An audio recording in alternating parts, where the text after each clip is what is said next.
พี่น้องร่วมชาติและเพื่อนมิตรสากลที่หักแพงทั้งหลาย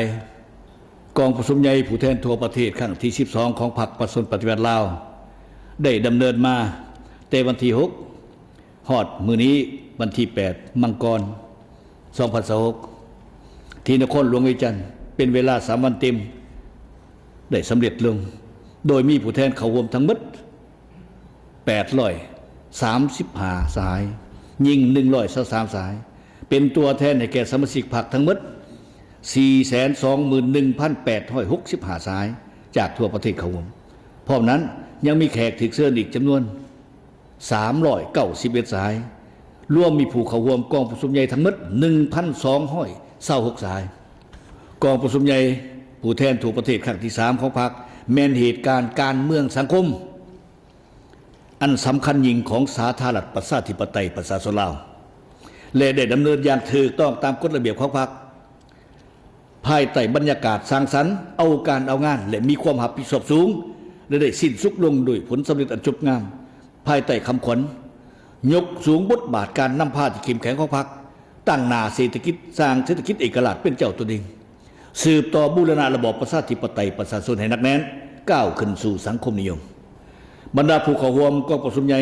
ทั้งหมดล้วนแต่เป็นเอกภาพกันเห็นว่านี่แม่นกองประชุมใหญ่ที่มีความสามัคคีเป็นเอกภาพสูงแม่นกองประชุมใหญ่แห่งการยู่แห่งภารกิจเปลี่ยนแปลงใหม่เข้าสู่ลงเลิกและสร้างการหันเปลี่ยนที่แข็งแห่งลึกซึ่งรอบด้านแม่นกองประชุมใหญ่แห่งไส้สนะอย่างสง่างามแม่นกองประชุมใหญ่แห่งการเสริมขยายมานจิตปฏิวัติมุกแม่นกองประชุมใหญ่แห่งความเสื่อมันต่อการสืบต่อก้าวขึ้นของประเทศชาติทั่วพรรคทั่วปวงชนทั้งชาติต่างก็มีความสุ่มสื่นยินดีและตอบรับด้วยบรรยากาศอันฟดฟืดต่อผลสำเร็จของกองประชุมใหญ่ครั้งนี้กองประชุมใหญ่ผู้แทนทั่วประเทศครั้งที่12ของพรรคได้ปฏิบัติหน้าที่ของตนอย่างถูกต้องตามกฎระเบียบของพรรคได้พิจารณารับรองเอาเอกสารสำคัญของพรรคของชาติและเลือกตั้งเอาคณะบริหารงานศูนย์กลางพรรคสมัยที่12ของพรรคซึ่งมีรายละเอียดดังนี้ 1. กองประชุมใหญ่ได้รับรองเอาโครงการการเมืองฉบับที่3ของพรรคที่เสนอโดยสายทองรุ่นศรีสุริตเลขาธิการใหญ่คณะบริหารงานศูนย์กลางพรรคซึ่งเป็นเอกสารสำคัญที่กำหนดทิศทางพื้นฐานให้แก่การวางยุทธศาสตร์วิสัยทัศน์ของพรรคโครงการการเมืองฉบับนี้ได้ตีราคาการจัดตั้งปฏิบัติโครงการการเมืองฉบับที่2ก็คือการนำพาเฮ็ดสำเร็จภารกิจปลดปล่อยศาสตร์และสร้างพื้นฐานของระบอบประชาธิปไตยประชาชนก้าวขึ้นสู่สังคมนิยมซึ่งได้แบ่งออกเป็น3ระยะพรรคนำพาภารกิจปลดปล่อยศาสตร์พรรคนำพาภารกิจปกปักรักษาและสร้างสาประเทศศาสตร์และพรรคนำพาภารกิจเปลี่ยนแปลงใหม่พร้อมกันนั้นได้ยกเห็นบทเรียนที่มีลักษณะเป็นกฎเกณฑ์ของการปฏิวัติลาว6ประการพร้อมนั้นยังได้วางจุดหมายฮอดปี2025เมื่อวันสร้างตั้งพรรคเฮาครบรอบ100ปีแม่นสู่ส้นสร้างประเทศเฮาเป็นประเทศกำลังพัฒนาที่มีรายรับปานกลางสูงยับเข้าใกล้ประเทศที่มีรายรับสูงมีระบบการเมืองที่เข้มแข็งมีพื้นฐานเศรษฐกิจที่ทันสมัยกำลังการผลิตได้รับการพัฒนารอบด้านโดยมีการพัวพันการพิธีสอดคล้องและก้าวหน้าชีวิตการเป็นอยู่ของประชาชนบรรดาเผ่าได้มีพื้นฐานหนักแน่นก้าวสู่ความอิ่มหนำสำราญ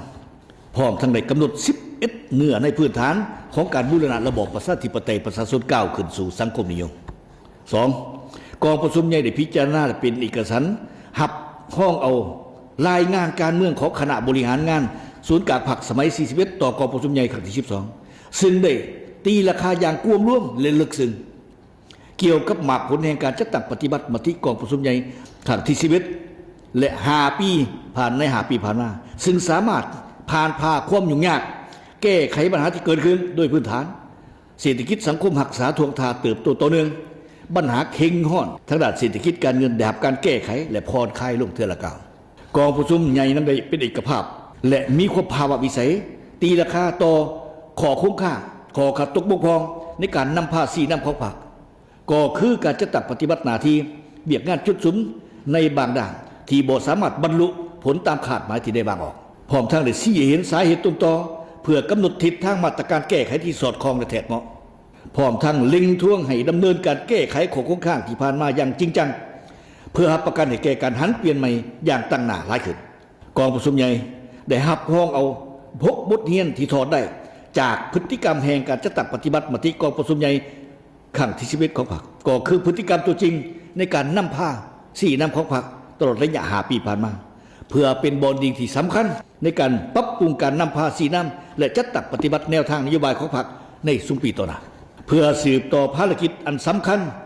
ให้บรรลุตามคาดหมายที่บางออกกองประชุมใหญ่ได้ยืนยันความตัดสินใจที่จะสืบต่อนำพาประเทศชาติสืบต่อบูรณะระบอบประชาธิปไตยประชาชนให้นักแน่น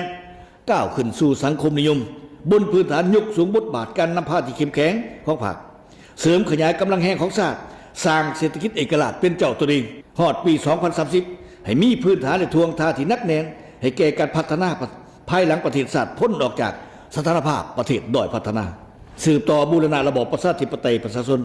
ยกระดับการสร้างปฐมปัจจัยให้แก่การก้าวขึ้นสังคมนิยมอย่างนักแน่นในสุปีต่อหน้าโดยเฉพาะใน5 ปีต่อหน้านี้กองประชุมใหญ่ได้เป็นเอกภาพพับพ้องเอา11ทิศทางใหญ่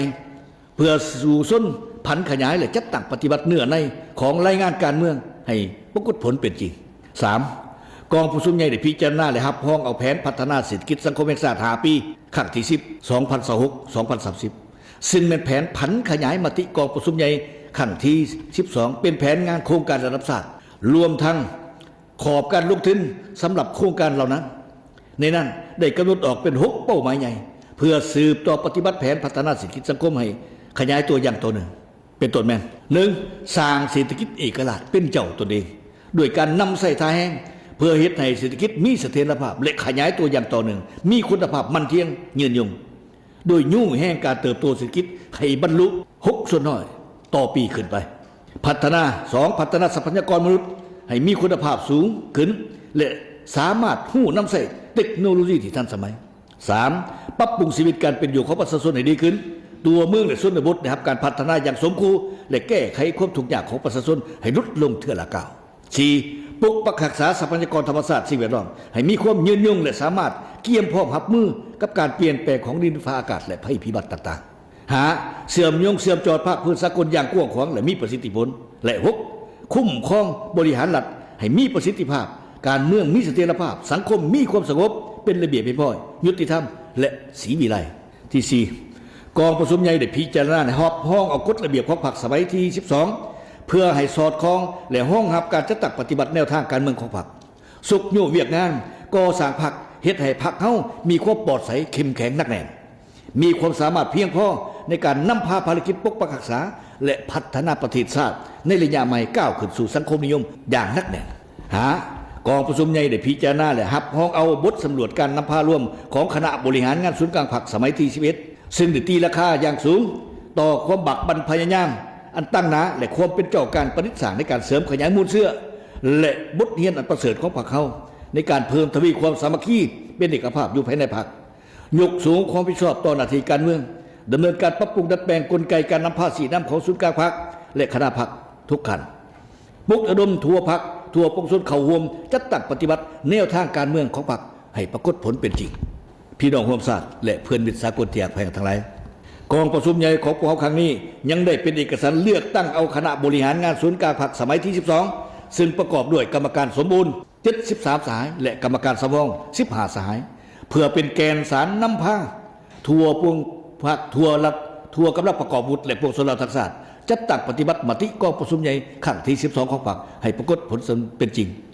สร้างบาทก้าวมุกทะลุในการสร้างการหันเปลี่ยนที่แข็งแรงในการพัฒนาและพาประเทศชาติก้าวขึ้นอย่างนักแน่นต่อไปในกองประชุมครบคณะครั้งปฐมฤกษ์ของคณะบริหารงานศูนย์กลางพรรคสมัยที่12ยังได้เป็นเอกภาพสูงเลือกตั้งคณะกรรมการกรมการเมืองศูนย์กลางพรรคจำนวน13สายเลือกเอากรรมการคณะเลขาธิการศูนย์กลางพรรคจำนวน11สายกองประชุมได้เป็นเอกภาพอย่างสูงเลือกเอาสหายทองรุ่นศรีสุริเป็นเลขาธิการใหญ่คณะบริหารงานศูนย์กลางพรรคพร้อมกันนั้นก็ได้เลือกตั้งเอาสายพลเอกวิไลหลาคำฟ้องเป็นผู้ประจำการคณะเลขาธิการศูนย์กลางพรรคกองประชุมยังได้เลือกตั้งประธานบรรดาห้องประธานคณะกวดกาศูนย์กลางพรรคประกอบด้วย6สายโดยแม่นสายวันไซพอกสวรรค์เป็นประธานพี่น้องร่วมชาติและเพื่อนมิตรสากลที่รักแพงทั้งหลายกองประชุมใหญ่ได้แสดงความย่องย่อสมเสย สมาชิกพรรคพนักงานทหารตำรวจผู้ประกอบการผลิตบริการและประชาชนลาวบรรดาเผ่าบรรดาสันคนในขอบเขตทั่วประเทศและพี่น้องเสื้อสัตว์ลาวผู้รักษาที่ดำรงชีวิตและทำมาหากินอยู่ต่างประเทศก็คือชาวต่างประเทศที่อาศัยอยู่สปปลาวที่ได้ประกอบส่วนอย่างต่างหน้าเขาได้ภารกิจปกปักรักษาและพัฒนาประเทศชาติเพื่อสร้างพื้นฐานหนักแน่นและทวงทำไมให้แก่การกำหนดที่นำเอาประเทศชาติพวกเขาก้าวขึ้นสู่จุดหมายที่ได้กำหนดไว้กองประชุมใหญ่ยังได้แสดงความขอบอกขอบใจอย่างจริงใจและความหูบุญคุณอย่างลึกซึ้งมายังบรรดาพรรคไอ้น้องประเทศเพื่อนมิตรและองค์การจัดตั้งสากลที่ได้ให้การสนับสนุนช่วยเหลือล้ำค่าให้แก่ภารกิจพัฒนาและสร้างสรรค์ประเทศชาติของพวกเราตลอดระยะที่ผ่านมากองประชุมได้เรียกร้องมายังคณะพรรคทุกครั้งสมาชิกพรรคทุกคนจงสืบสู้ความเป็นแบบอย่างน้ำหนาในทุกด้านนำพามหาชนปฏิบัติมติกองประชุมใหญ่ครั้งที่12ให้ปรากฏผลเป็นจริง